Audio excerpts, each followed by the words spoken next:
మన సాగర్ నగర్ నుంచి మొదలు పెట్టుకుంటే అప్ టు భీమిలి దాకా దాదాపు 2 లక్షల గజాలకు పైగా విజయసాయిరెడ్డి గారి పేర్లు కానీ వాళ్ళ కుటుంబ సభ్యులు కానీ లేకపోతే వాళ్ళకు సంబంధించిన కంపెనీల పేరుతో కానీ అవన్నీ కూడా రిజిస్ట్రేషన్ అయిన డాక్యుమెంట్స్తో సహా మనం గతంలో చెప్పుకోవడం జరిగింది, చూపించడం జరిగింది. ఆ వైజాగ్ ఫైల్స్ పేరుతోటి మొత్తం అసలు వైజాగ్లో ఏ భూములు నాయకులు అన్యాక్రాంతం చేసుకున్నారు, అటు రూరల్ ఏరియాలో ఏం జరిగాయి, అలాగే విశాఖ అర్బన్ ఏరియాలో ఏం జరిగాయి.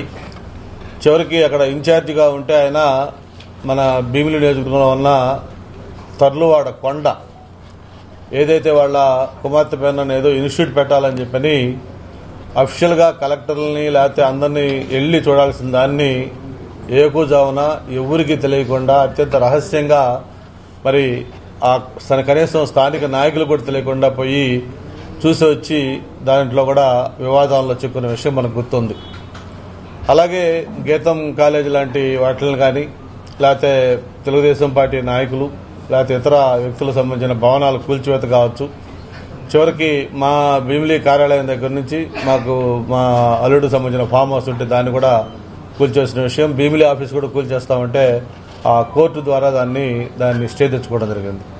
అలాగే పల్లా శ్రీనివాస్ బిల్డింగ్, అలాగే పిలా గోవింద్ సత్యనారాయణ బిల్డింగ్, హర్ష అని చెప్పిన తెలుగుదేశం పార్టీ సింపథైజర్ ఉంటే వాళ్ళ యొక్క రెస్టారెంట్, ఇట్లాగా ఏదైతే కాస్త వాళ్ళకి దృష్టి పడిందంటే దాన్ని ఖచ్చితంగా శుక్రవారం సాయంత్రం యాక్షన్ రెడీ చేసేవాళ్ళు, శని ఆదివారాల్లో అట్లా మొత్తం డిస్ట్రక్షన్ చేసేవాళ్ళు. రాష్ట్రంలో జగన్మోహన్ రెడ్డి గారు ఎలా చేశారో దానికి మించి విశాఖపట్నంలో విజయసాయిరెడ్డి గారి ఆధ్వర్యంలో ఇక్కడ ప్రజల్ని భయభ్రాంతులకు గురి చేసిన విషయాలు కూడా మనకు గుర్తున్నాయి.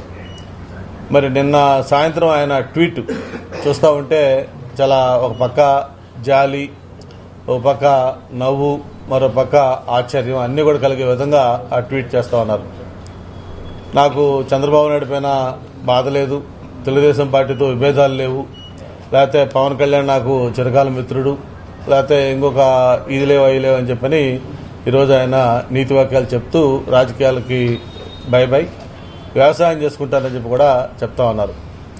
మరి ఇప్పుడు దాకా ఆయన హయాంలో జరిగిన ఈ అక్రమాలకి, భూదోపిడీకి, ఈ అన్యాయాలకి, ఆయన ద్వారా నష్టపోయిన బాధితులకి వీళ్ళందరికీ ఎవరు సమాధానం చెప్పాలి, ఎవరు న్యాయం చేయాలి?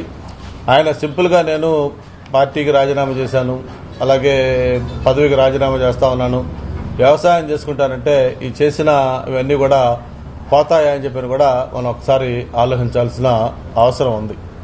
అంతేకాకుండా ఆయన ఒక విష్ కూడా చెప్పాడు, నాకు జగన్మోహన్ రెడ్డి గారితో వాళ్ళ కుటుంబం 3 తరాలతోటి నాకు అనుబంధం ఉంది, భవిష్యత్తులో జగన్మోహన్ రెడ్డి గారికి మంచి జరగాలని కోరుకుంటున్నాను, ఆయన బాగుండాలని కోరుకుంటానని కూడా చెప్పడం జరిగింది.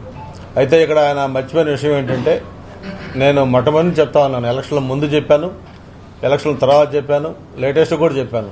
ఆ ఎలక్షన్ల ముందు చెప్పాను వైఎస్ఆర్ పార్టీ అనేది ఒక మునుగుతున్న పడవ అని చెప్పని, ఎలక్షన్లు అయిపోయినా చెప్పాను అది మునిగిపోయిన పడవ అని చెప్పి.